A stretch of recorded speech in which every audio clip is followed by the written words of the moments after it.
Now let us move into the optimality test of any given transportation problem. Now in the introduction slide, I had told you that the optimality of any transportation problem or solving any transportation problem actually involves two steps. The first step is finding the IBFS, that is initial basic feasible solution, and second one is iterating or moving towards optimality. We have also seen that in the world of transportation problems, there are 5 different methods to obtain IBFS. Now, once we obtain IBFS through any of these 5 methods, the next step is to find out whether the IBFS that we have obtained is an optimal solution or not. And suppose if the solution is not optimal, then we have to move towards optimality. Now, this is what is called as optimality test demonstration.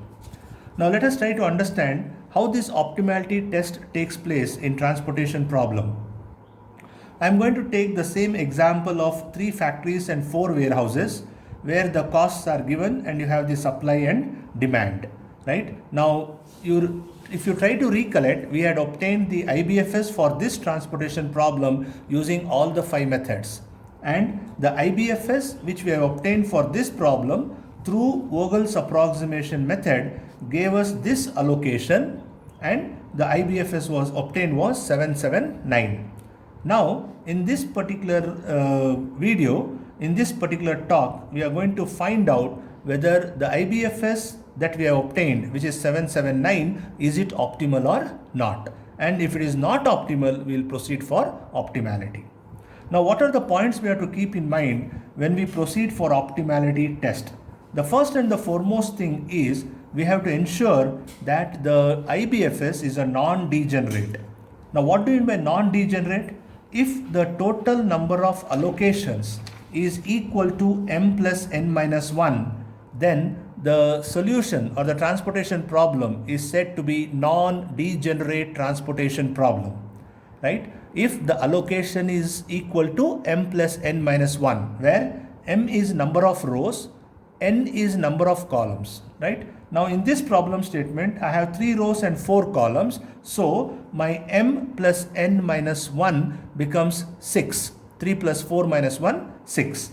And if you look at this IBFS, I have 1, 2, 3, 4, 5 and 6.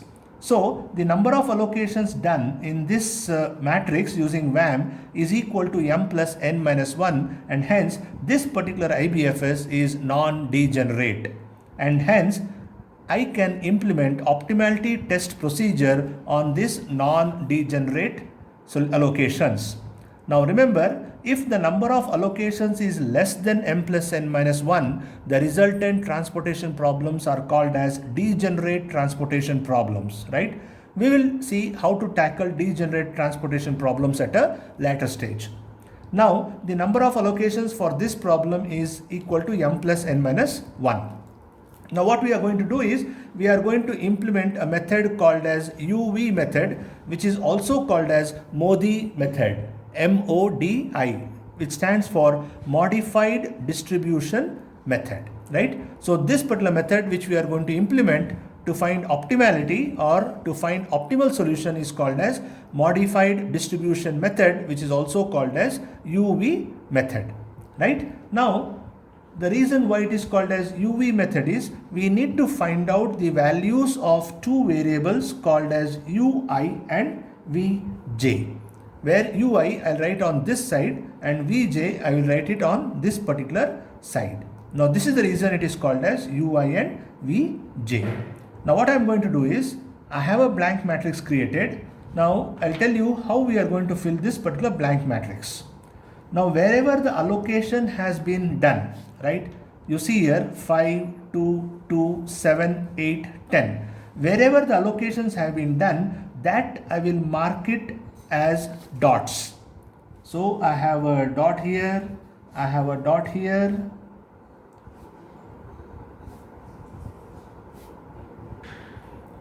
okay. Now these dots are those cells where allocation is made, and then the cost of this particular matrix I am going to write it on the top left corner. So I have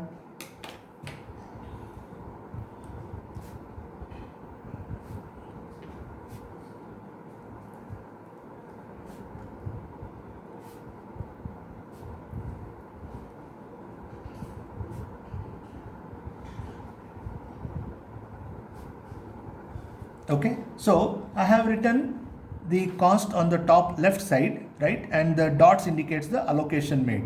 Now I'm going to calculate the values of ui and vj. Now the ui and vj is calculated in such a way that Cij should be equal to ui plus vj for any cell where allocation is made. So this you have to be careful, correct? Cij is equal to ui plus vj for any cell where allocation is made. Now to start off with, you can assign the value of ui as 0 to any one of the row which has got more number of allocations. I repeat, you can allocate ui as 0 to any row which has got more number of allocations. Now here I have 3 rows, but incidentally all the 3 rows has got 2 allocations. See the first row, these are the 2 allocations.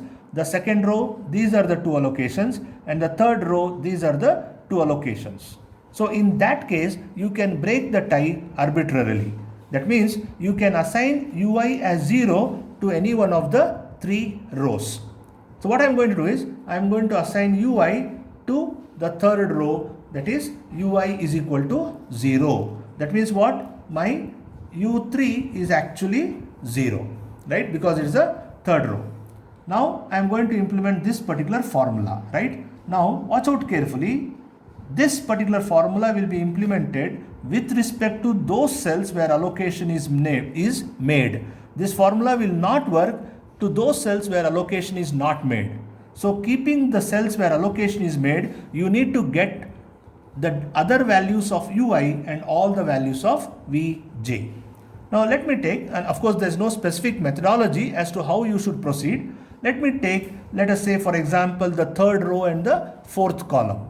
Now when I consider the third row and the fourth column, I will have C34 is equal to u3 plus v4. Am I right?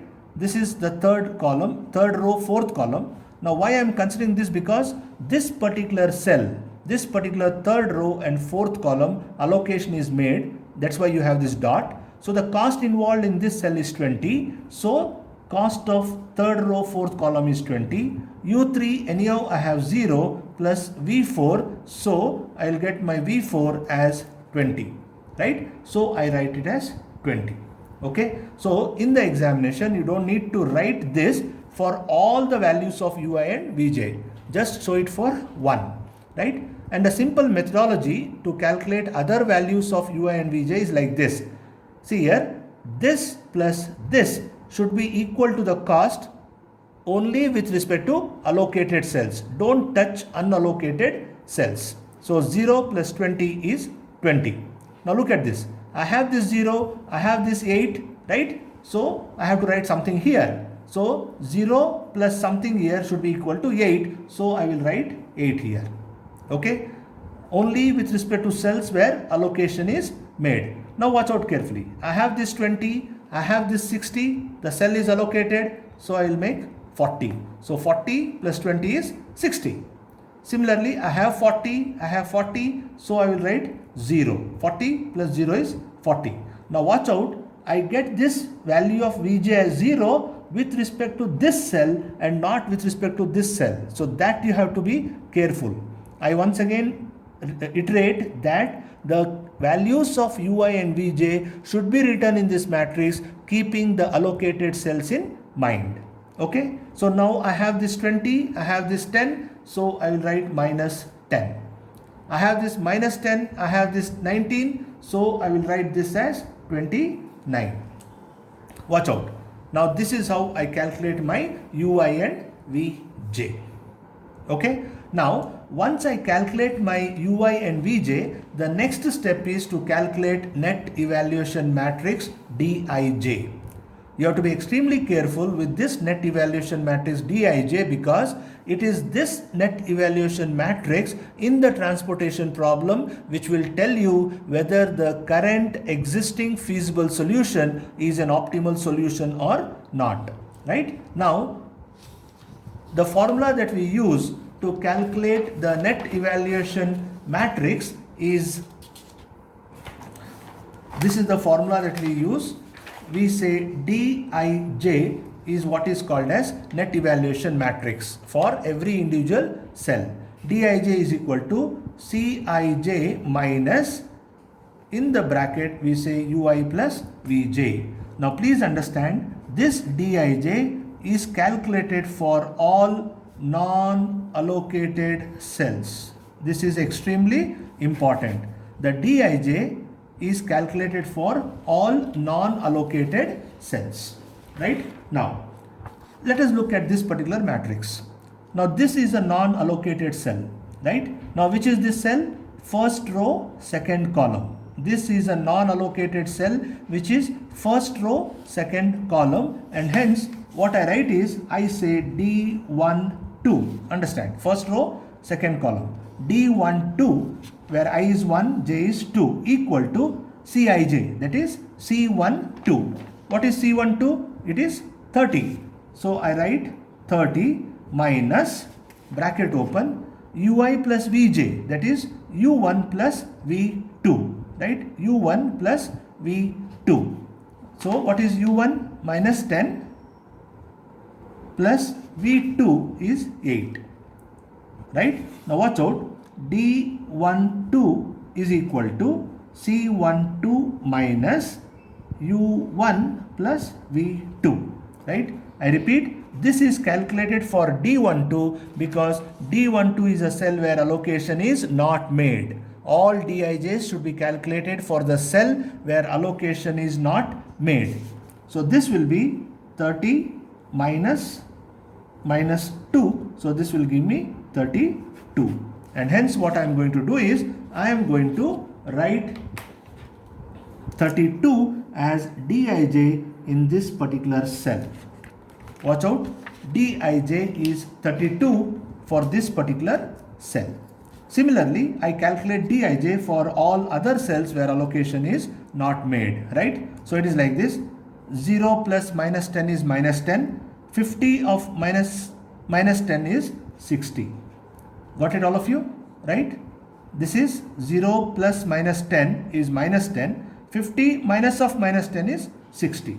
Similarly, 40 plus 29 is 69, 70 minus 69 is 1. 29 plus 0 is 29. 40 minus 29 is 11. 0 plus 0 is 0. 70 minus 0 is 70. 8 plus 40 is 48. 30 minus 48 is minus 18. Now watch out very carefully. Now whatever I have written in this pink color, they are called as Dij, which is nothing but cell evaluation matrix.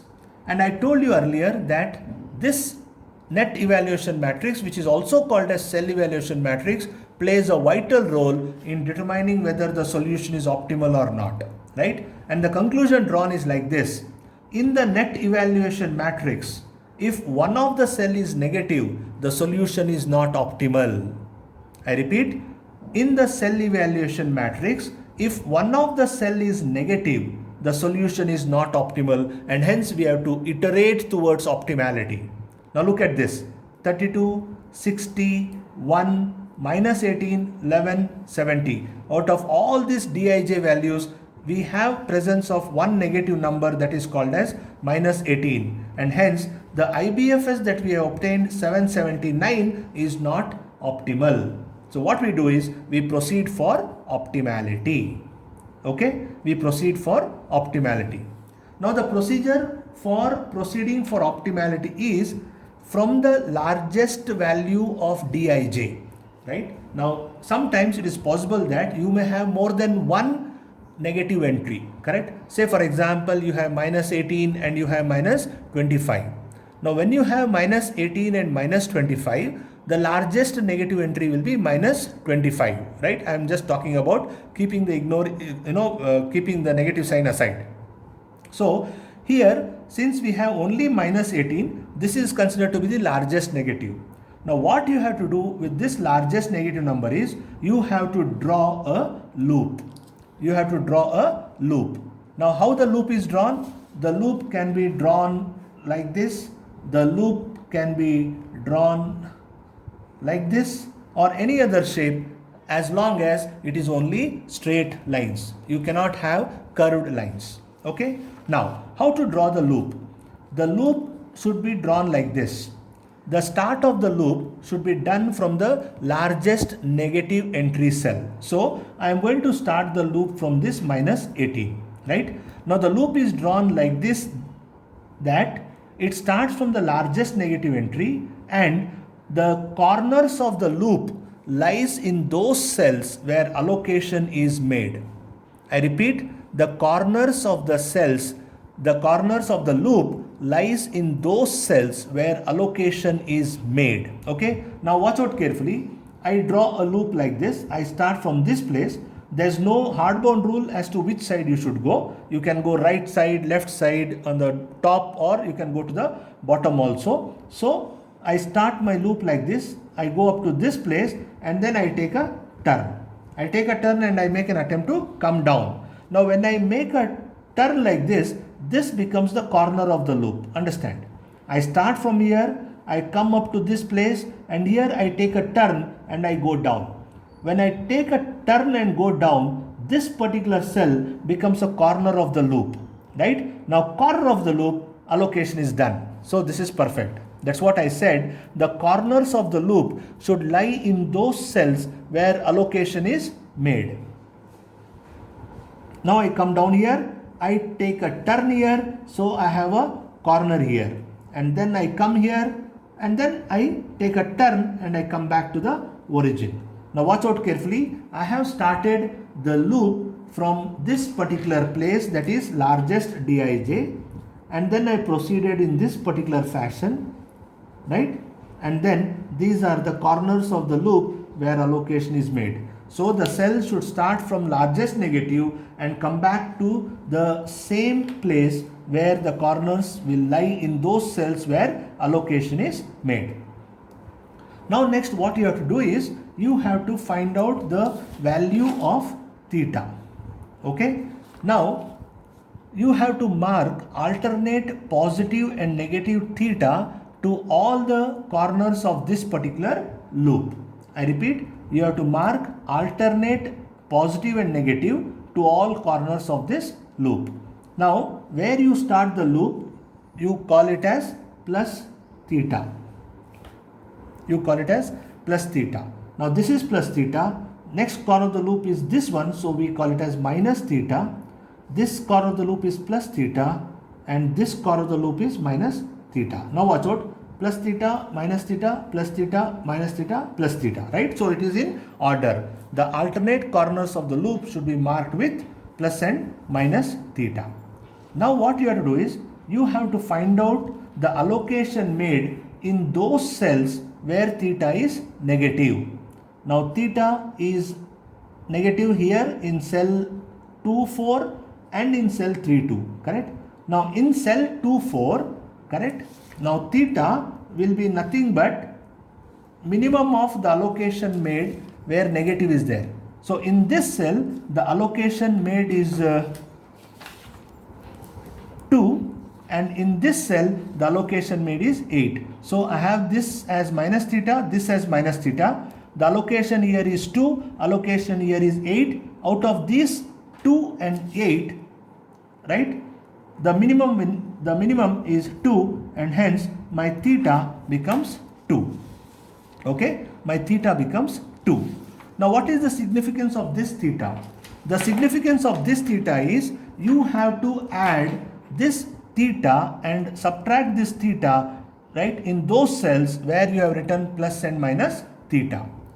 So once I get the value of theta as equal to 2, what I am going to do is I am going to add and subtract this theta in all those cells where allocation was made, which lies in the corner of the loop, excluding the first one, because the first one is the cell where the loop started, right? Now since theta is equal to 2 and this is the place where the loop started, which has got plus theta, so I will add theta here. So I will add 2. Now this is the cell where allocation was not made, right? That is 0 allocation. So I add 2 to it. So I will get 2 here. Then the next corner of the loop is this one where allocation was made, and the allocation made here was 2. I'll subtract theta from here, so 2 minus 2 becomes 0, right? Since no allocation, I am just going to leave this particular cell as blank, right? Similarly, I have this theta plus theta where allocation is made as 10, so this becomes 10 plus 2, that is 12. This is minus theta where the allocation made was 8, 8 minus 2 becomes 6, right? So I have the new allocations where the loop was going on, that is 2, 6 and 12. And then what I will do is the remaining allocations of my matrix will remain unchanged. So I will have 5 here, I will have 2 here, and I will have 7 here. Okay, now watch out, the total number of allocations again here is equal to 6, which is m plus n minus 1. So I still satisfy the number of allocations equal to m plus n minus 1. Right? Now what has been done in this particular matrix is there's a slight shuffling of the allocation made, right? You see the difference.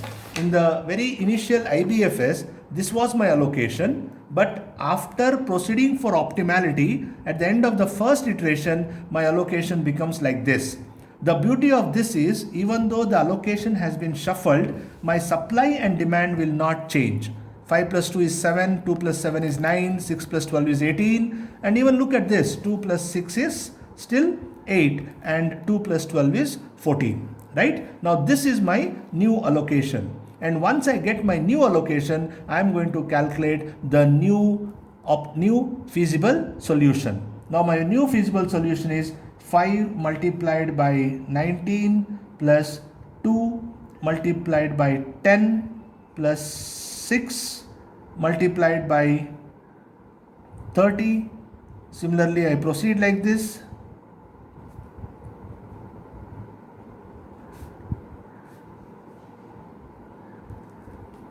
So I will get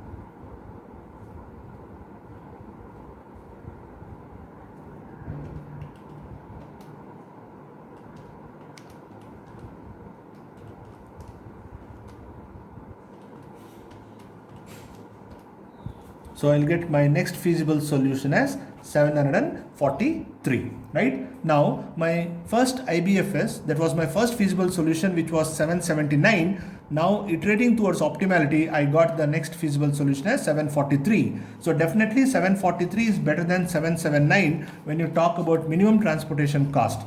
But now my job is to find out whether this 743 is the optimal solution or not. So what I do is, again I have to proceed in terms of calculating UI and VJ, and then calculate the cell evaluation matrix, that is Dij. Okay, so I will again go ahead in writing the dots for the cells where allocation is made. So I have 1, 2, I have this one, I have this one, I have this, and I have this, right? Now what I do is, I will take the third row as a 0, right? Any one of the rows can be taken 0. I have taken the third row as 0. So UI for third row is 0, and then I will calculate the values of UI and VJ. So I will get this as 20, I will get this as 8, I will get this as 10, and then this 10 is there, so I will get this as 9, and then this I'll get as 22, and this I'll get as 18. So this is how I'll end up getting my values of UI and VJ, and then let me calculate the value of Dij. And you know that Dij is nothing but Dij is equal to Cij minus bracket open UI plus Vj bracket close. Okay, so but Dij is calculated for all those cells where allocation is not made. Okay, so 8 plus 10 is 18, 30 minus 18 becomes 12. 18 plus 10 is 28, 50 minus 28 is 22. 20 plus 22 is 42, 60 minus 42 is 18. 9 plus 22 is 31, 70 minus 31 is 39.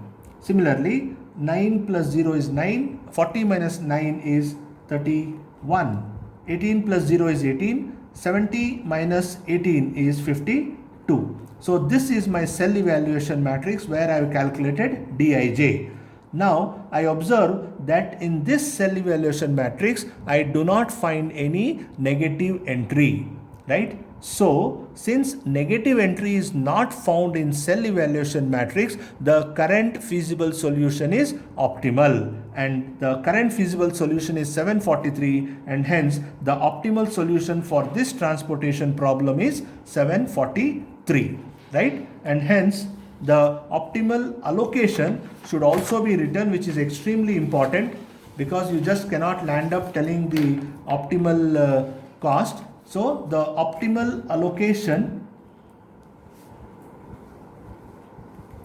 will be like this. So I have factory 1 which will go to warehouse 1, that will ship 5 products. Factory 1 to warehouse 4, it will ship 2 products. Factory 2 to warehouse 2 will shift 2 products. Similarly, factory 2 to warehouse 3 will shift 7 products. Factory 3 to warehouse 2 will shift 6 products, and factory 3 to warehouse 4 will shift 12 products. So this is called as my optimal allocation, and my optimal cost will be 743 for this transportation problem.